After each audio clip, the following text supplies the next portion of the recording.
Good morning, everyone.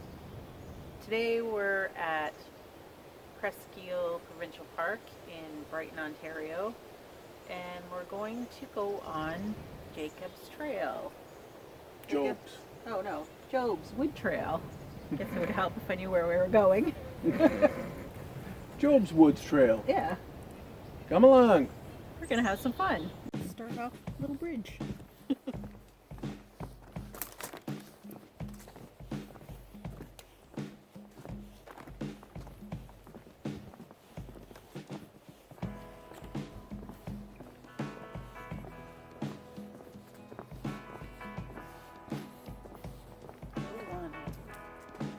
So we're standing at the base of a sugar maple tree. Oh, must be this one. That's a huge bitch.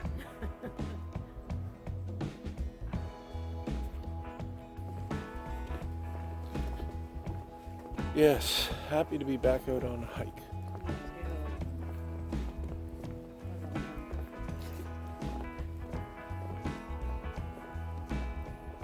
Stupid surgery. Well, necessary surgery.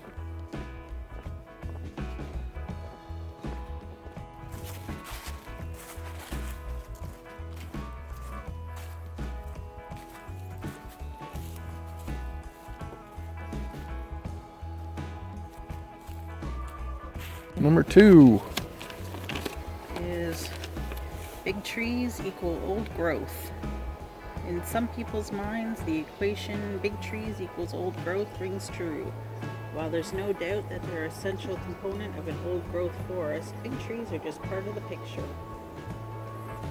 A mature forest will also feature stratifications or layering. At this location, there are 4 distinct layers: a wildflower and fern layer at your feet, shrubs and young trees at eye level, and the understory of immature trees and small tree species, and far above your head, the canopy. Keep walking down the trail and look carefully because there are additional features of an old growth forest besides big trees and stratification to be seen. Yeah, definitely coming back here in the winter too. This will be neat.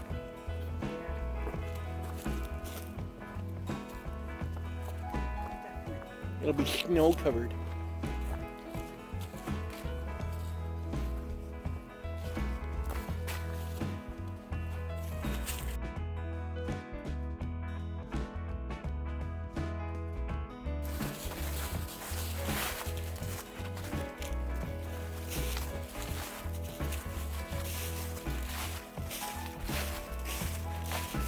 Yeah, it even smells like fall.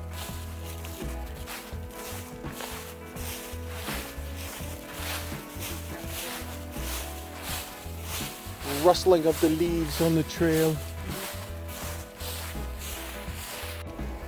Something lost and something gained.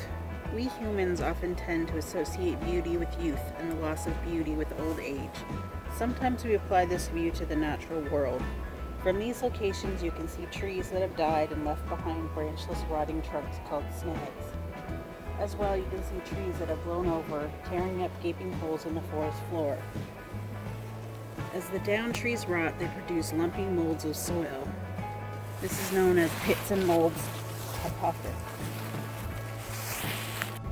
Some people feel that cleaning this up would produce a more aesthetically pleasing forest. Snags, rotting wood, and pit and mound topography, however, are essential aspects of old growth. But what are they good for?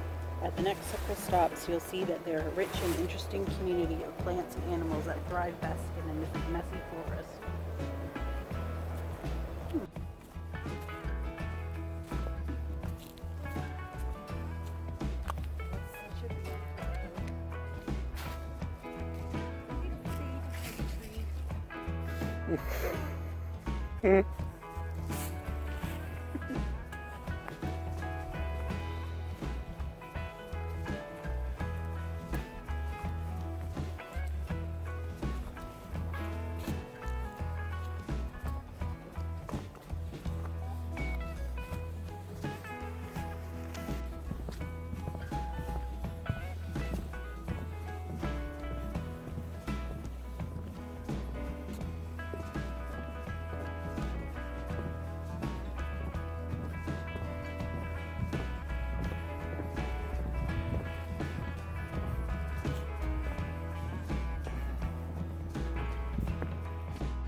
Before you are 3 big trees, 2 eastern hemlock and a yellow birch. These are the 2 tree species that can take advantage of a unique nursery in the old growth forest. While most tree species need their seed to reach mineral soils before they grow, these 2 have evolved to take advantage of the many mounds formed by rotting logs and stumps. The seeds germinate on the logs and then send roots down to the soil. After a while, the nursery logs rot away and trees look after themselves like they're on stilts. Keep an eye out for nursery logs covered by hemlock and birch seedlings and stilts trees on the trail ahead.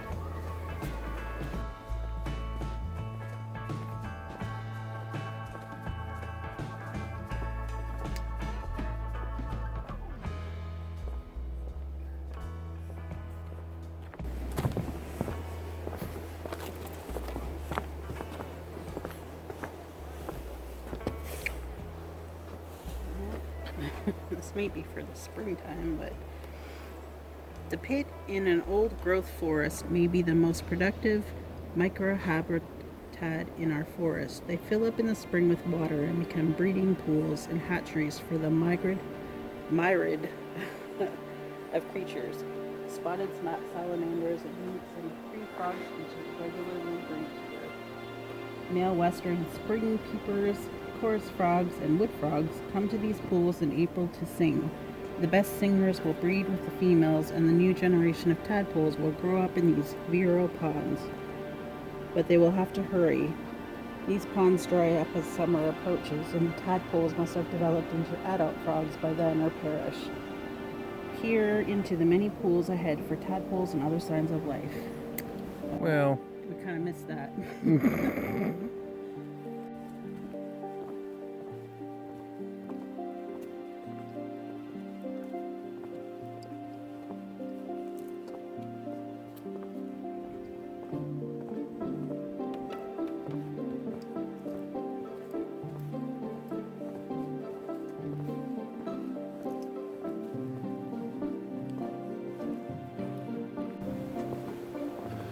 that was a big tree. Yeah. You gotta wonder, like, what would, like, it's a lot to lift that out of the ground. Oh, it's like these ones. Yeah.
It's like the last tree holding onto its leaves.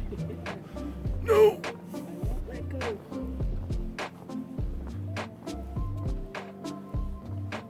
I'll save you, Mary Jane!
back into the rustling of the leaves.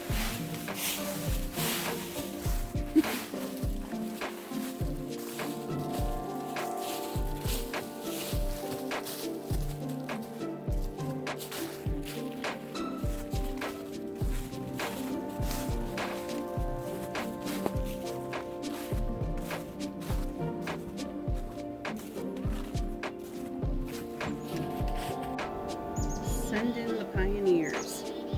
In front of you was once a farm field. So let's do it this way. Sure. Thomas and Ezekiel Jobs may have grown crops or pastured livestock. Just as Jobs were pioneers, the old growth forest needs its pioneers. Look ahead and you will see them. Most trees here are red ash. These are aggressive colonizers of open areas but cannot maintain themselves as an ash forest. Their own shade would keep new ash from growing, and shade-tolerant species like maple would slowly take over on the way to an old-growth forest. But our field may never get to be an old-growth forest due to the presence of two alien invasive species. Emerald ash borer will kill all these ash in a few years, and the area could go back to an open field.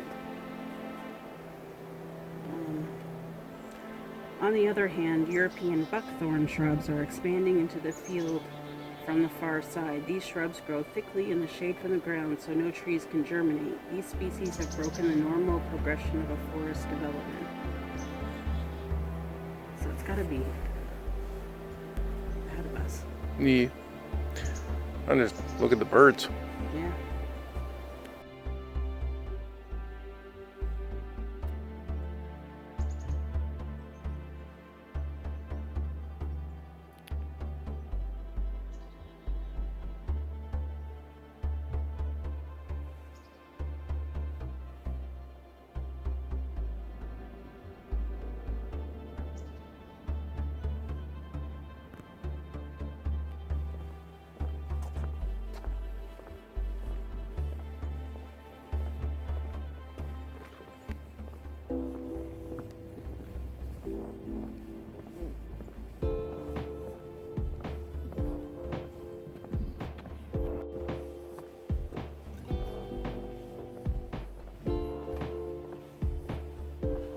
Around the corner, neck and neck.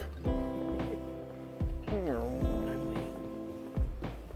of my life. Yeah.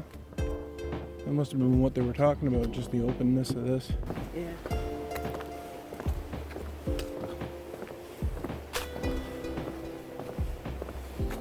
Mind you, it seems a lot more open now because a lot of the trees are the leaves of it. Yeah, yeah.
Plantations. You are standing in an artificial forest called a pine plantation. The trees here were originally planted in neat rows. Plantations are common at Presqu'Ile. This one was planted by the park to reforest old farmland. The trouble with plantations is they have little variety. The trees are the same species and the same age, and pine plantations have little understory. Their simple nature allows for little diversity. If parks were one giant plantation, there would be far fewer creatures living here. Consider the pileated woodpecker. Without large, mature, partly rotten trees to feed and nest in, the species would have to live elsewhere. Now the planted conifers are dying, and the delicious seedlings that are growing will eventually take over.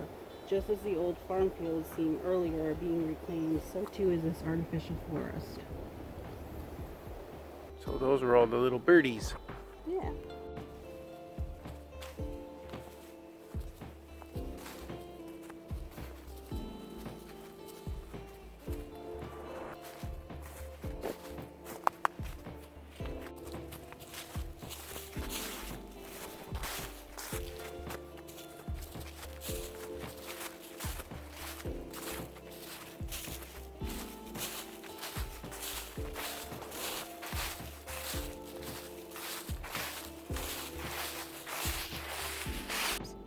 There's more than meets the eye. As we have seen, an old-growth forest is more than just big trees.